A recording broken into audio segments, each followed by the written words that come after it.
أعوذ بالله من الشيطان الرجيم. بسم الله الرحمن الرحيم. ولقد فتنا سليمان وألقينا على كرسيه جسدا ثم أناب قال رب اغفر لي وهب لي ملكا لا ينبغي لأحد من بعدي إنك أنت الوهاب فسخرنا له الريح تجري بأمره رخاء حيث أصاب. پناہ پکڑتا ہوں میں اللہ کی شیطان مردود سے. اللہ کے نام سے شروع کرتا ہوں جو بے حد مہربان بار بار رحم کرنے والا ہے. اور ہم نے سلیمان کو آزمایا اور ہم نے ان کے تخت پر ایک دھڑ ڈال دیا، پھر وہ رجوع ہوا.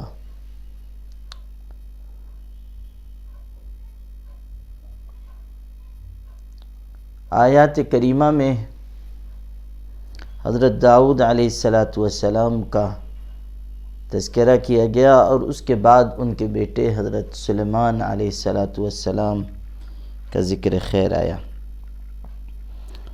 حضرت سلیمان علیہ السلام اللہ تعالیٰ کے پاکیزہ بندے، پیغمبر اور بادشاہ وقت تھے، اور ساری کائنات پر بادشاہت کرنے والوں میں سے ایک وہ بھی ہیں کہ ساری دنیا پر ان کی حکمرانی ہوئی.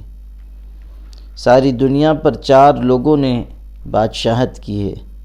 ان میں سے 2 مسلمان تھے اور 2 کافر تھے. مسلمان سلیمان علیہ السلام اور ذوالقرنین، اور کافر بخت نصر اور نمرود.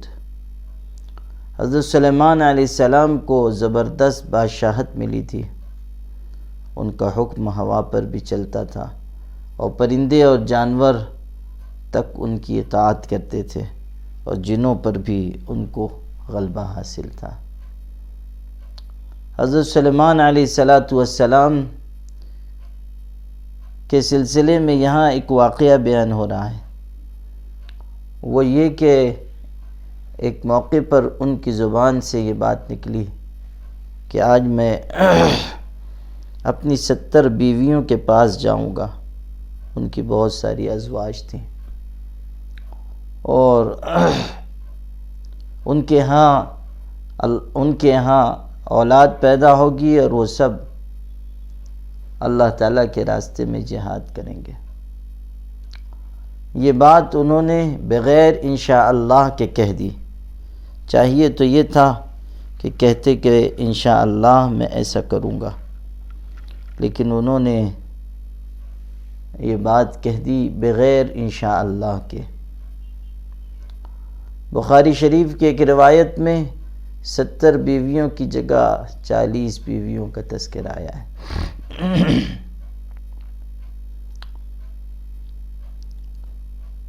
اللہ تعالیٰ نے انشاءاللہ نہ کہنے کی وجہ سے ان کی گرفت کی، اور نتیجہ یہ ہوا کہ وہ تمام ان کی بیویاں انہیں حمل قرار نہ پایا. بس ایک خاتون کو حمل ہوا اور اس کے ہاں بھی ادھورا بچہ پیدا ہوا، اور اسی کو ان کے تخت پر لا کر ڈالا گیا. جیسا کہ یہاں ذکر ہے کہ ایک انسانی دھڑ ہم نے ان کے تخت پر ڈالا. کرسی یعنی تخت پر. یہی واقعہ زیادہ مناسب اور شان نبوت کے قریب معلوم ہوتا ہے. اس کے علاوہ بہت سے واقعات تفسیر کی کتابوں میں آئے ہیں. یہ بھی ذکر کیا گیا کہ حضرت سلیمان علیہ السلام کے پاس ایک انگوٹھی تھی اور اسی کے اندر کوئی ایسا طلسم تھا جس کی وجہ سے ان کا اقتدار قائم تھا. چنانچہ صخر نام کے ایک شیطان نے وہ انگوٹھی ان سے چرا لی اور اس کو دریا میں اس نے پھینک دیا، اور ایک مچھلی اس کو نکل گئی، اور وہ خود سلیمان کی شکل اختیار کر کے تخت اقتدار پر بیٹھ گیا. اور 40 دن تک اس کی حکومت قائم رہی، اور حضرت سلیمان علیہ السلام کو کوئی پوچھتا بھی نہیں تھا۔ وہ کہتے تھے میں سلیمان ہوں تو لوگ ان کا مذاق اڑاتے تھے۔ گویا کہ یہ بتایا گیا کہ بادشاہت ہماری دی ہوئی ہے، ہم جب چاہیں واپس لے لیں۔ چنانچہ 40 دن تک یہ سلسلہ قائم رہا، اور اس کے بعد بہت بھوک کی حالت میں سلیمان علیہ السلام کو کسی سے مانگنے پر 2 مچھلیاں میسر آئی تھیں، اور اسی میں سے ایک کے پیٹ میں سے وہ خاتم، وہ انگوٹھی نکلی، اور انہوں نے اس کو دوبارہ پہن لیا، اور پھر ان کا اقتدار واپس آ گیا۔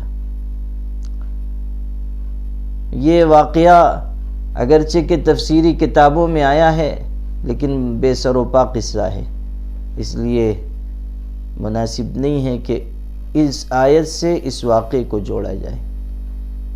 اسی طرح کا ایک اور واقعہ بیان کیا جاتا ہے کہ انہوں نے ایک ملک پر حملہ کیا تھا، اور وہاں سخت قتال ہوا، اور وہاں کے بادشاہ کو انہوں نے قتل کیا، اور وہاں ان کی حکمرانی قائم ہوئی۔ اس بادشاہ کی 2 بیٹیاں تھیں، ان میں سے ایک بیٹی جو بڑی خوبصورت تھی، اس سے حضرت سلیمان کا نکاح ہوا، اور ان کو اس سے شدید محبت پیدا ہوئی۔ اور چونکہ وہاں ان کے ملک میں دستور تھا کہ بادشاہ کو سجدہ کیا جاتا تھا، اور یہ بیٹی بھی اپنے والد کو سجدہ کیا کرتی تھی، اور جو اس کی کنیزیں تھیں ان کی بھی عادت تھی۔ چنانچہ حضرت سلیمان سے کہہ کر جناتوں کے ذریعے اس خاتون نے اپنے والد کا ایک مجسمہ بنوایا اور اپنے گھر میں رکھ لیا، اور پھر حضرت سلیمان کی غیر موجودگی میں اس کی پوجا کرنے لگی، سجدہ کرتی تھی، اور کنیزیں بھی سجدہ کرتی تھیں۔ حضرت سلیمان کو خبر نہیں ہوئی، 40 دن تک یہ سلسلہ چلا، اور اس کے بعد اسی واقعے کی وجہ سے ان کی گرفت ہوئی، اور پھر اللہ تعالیٰ کی طرف انہوں نے رجوع کیا، توبہ کی اور استغفار کیا۔ بہت لمبا تفصیلی واقعہ ذکر کیا گیا ہے، تفسیر طبری میں بھی آیا ہے۔ اسی طرح ایک واقعہ یہ بھی ذکر کیا گیا کہ یہ جو ان کے تخت پر دھڑ ڈالے جانے کی بات ہے، تو وہ ایک شیطان تھا جو انسانی شکل میں ان کے تخت پر آ گیا، اور اس نے حکومت اور اقتدار سنبھال لیا۔ تو اس طرح کے بہت سے واقعات بیان کیے گئے ہیں، اور ایسا معلوم ہوتا ہے کہ یہ زیادہ تر اسرائیلی روایات تفسیروں میں نقل ہو گئی ہیں۔ زیادہ واضح اور زیادہ مناسب واقعہ وہی ہے جو میں نے عرض کیا کہ حضرت سلیمان علیہ السلام نے ایک گفتگو کی اور اس میں انشاءاللہ کہنا بھول گئے، نتیجہ یہ نکلا کہ اس پر ان کی گرفت ہوئی۔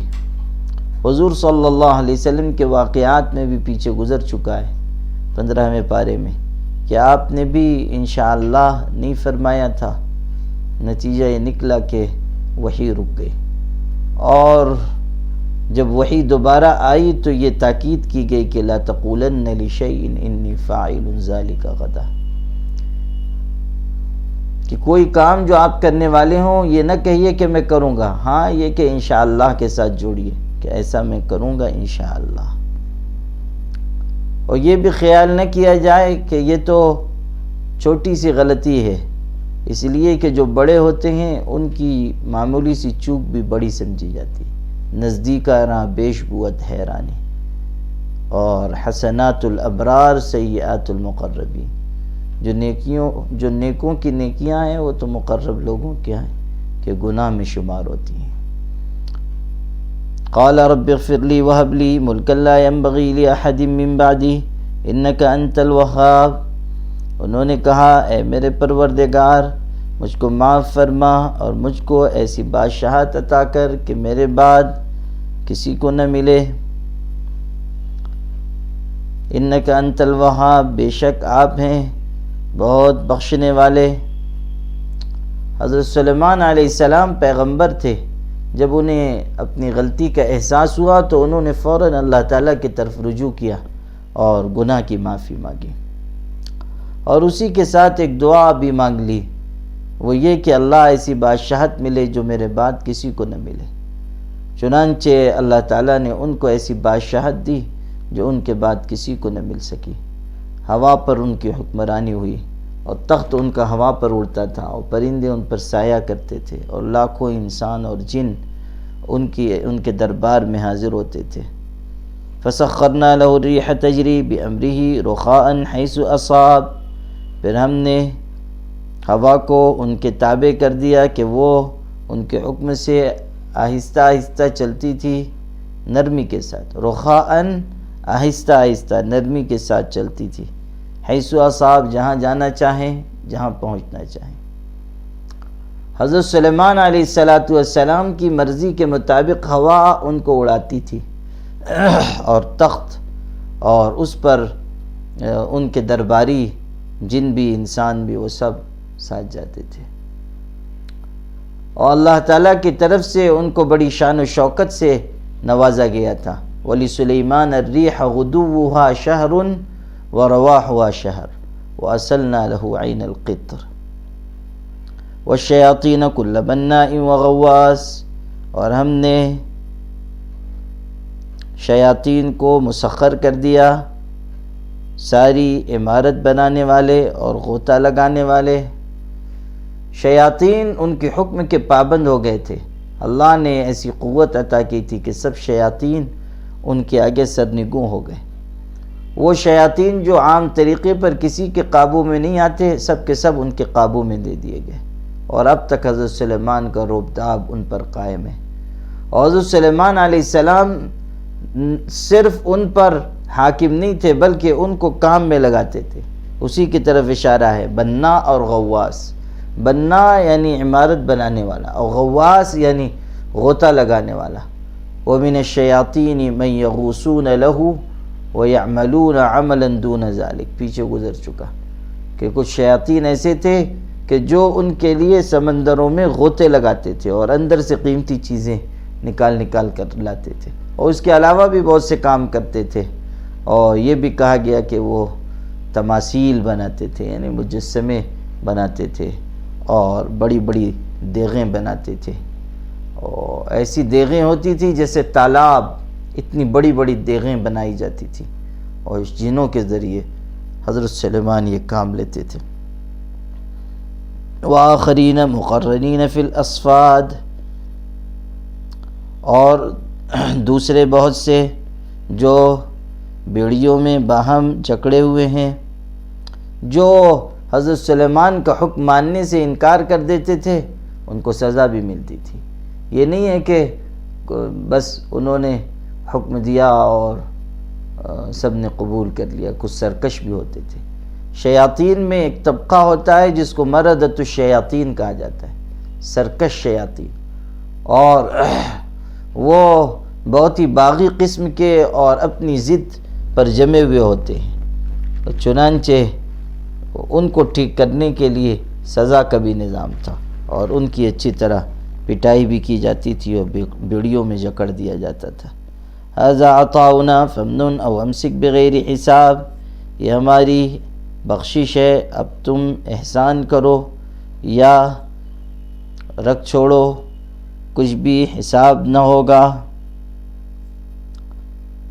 اللہ تعالیٰ بتا رہا ہے کہ جو کچھ تم کو ملا ہے وہ ہماری مرضی سے اور ہماری عطا اور بخشش سے ملا ہے، تمہارا کوئی کمال نہیں ہے، جو کچھ دیا گیا ہے وہ ہمارے در سے دیا گیا۔ احساس دلایا جا رہا ہے کہ شکر ادا کرو، اور جس طرح اللہ نے تم پر احسان کیا ہے تمہیں بھی احسان کا مزاج اپنانا چاہیے۔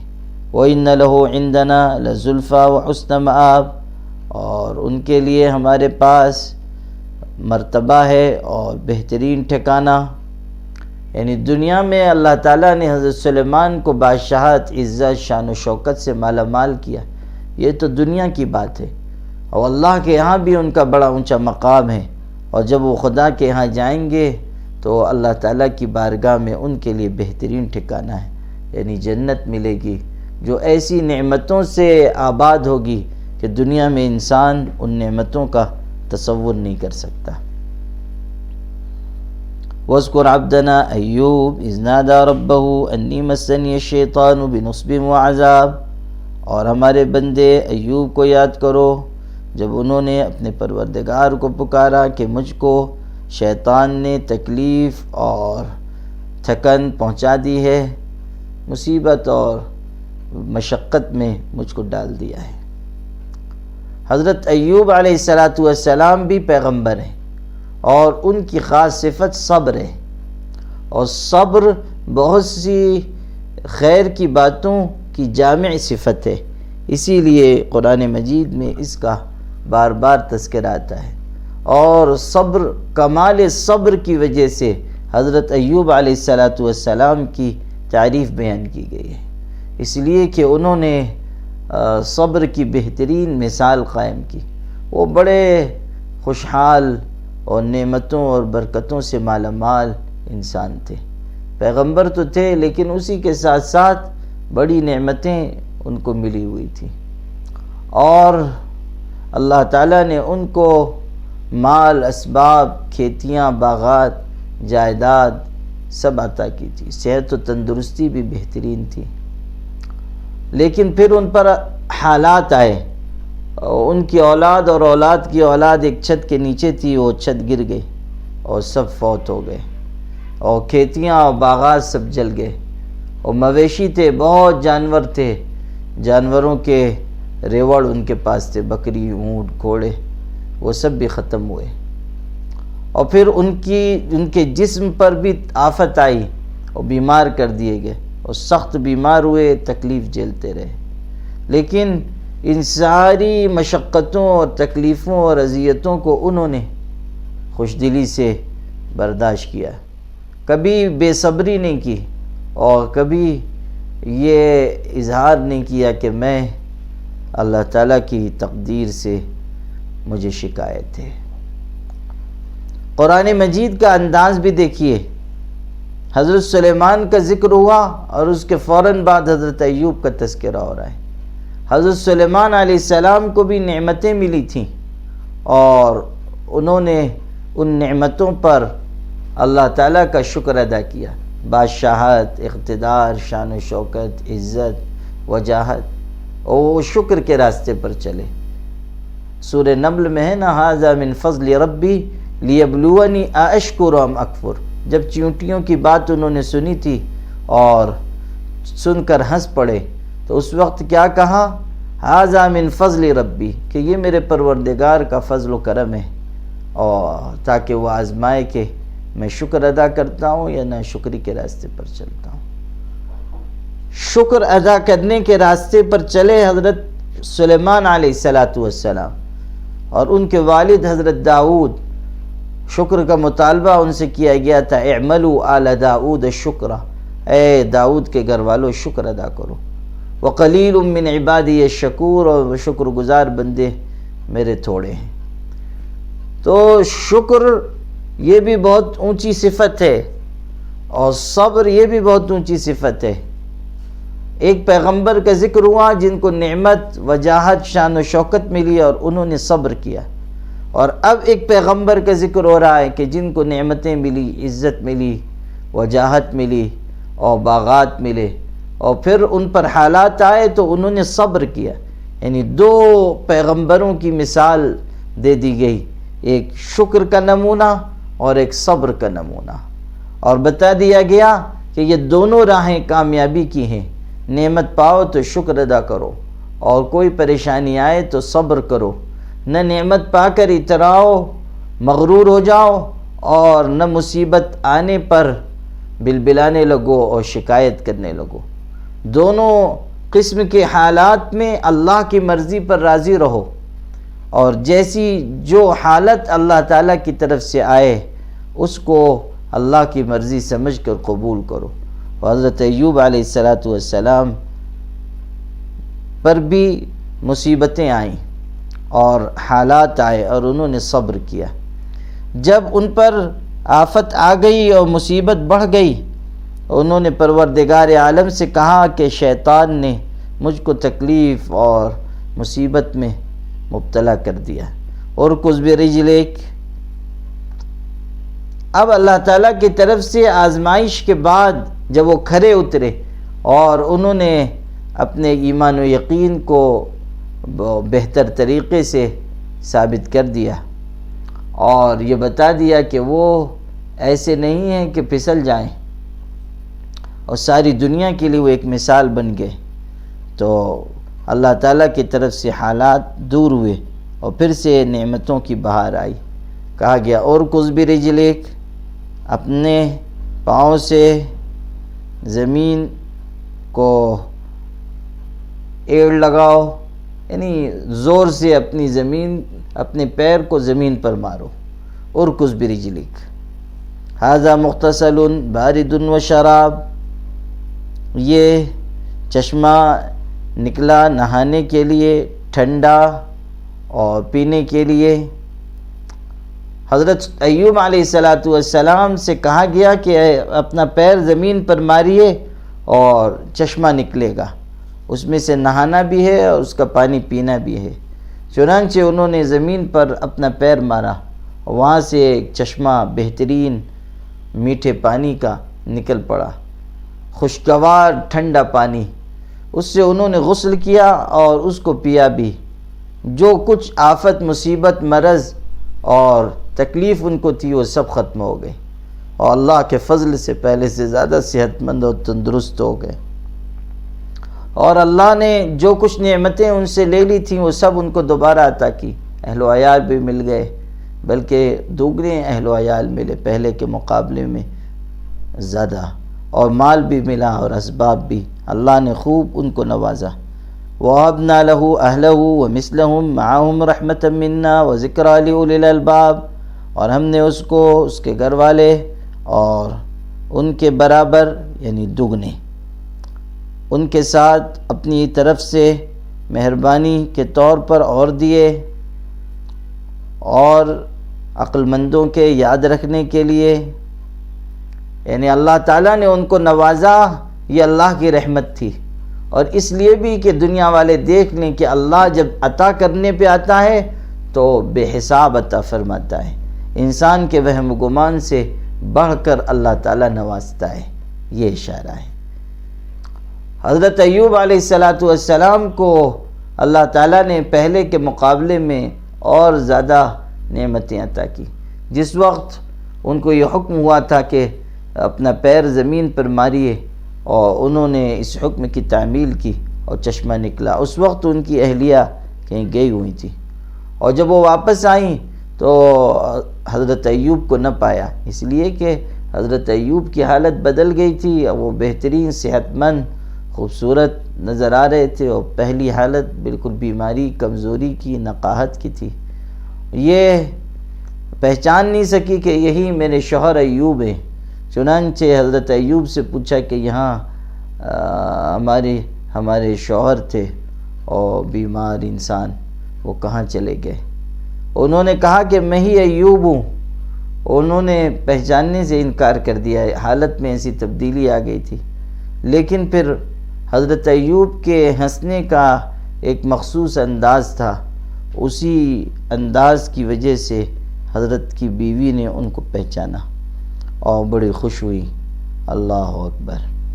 وَخُذْ بِيَدِكَ ضِغْصًا فَاضْرِب بِّهِ وَلَا تَحْنَثْ، اور اپنے ہاتھ میں سیکوں کا ایک مٹھا پکڑ لو، پھر اس سے مارو اور قسم میں جھوٹے ثابت نہ ہو۔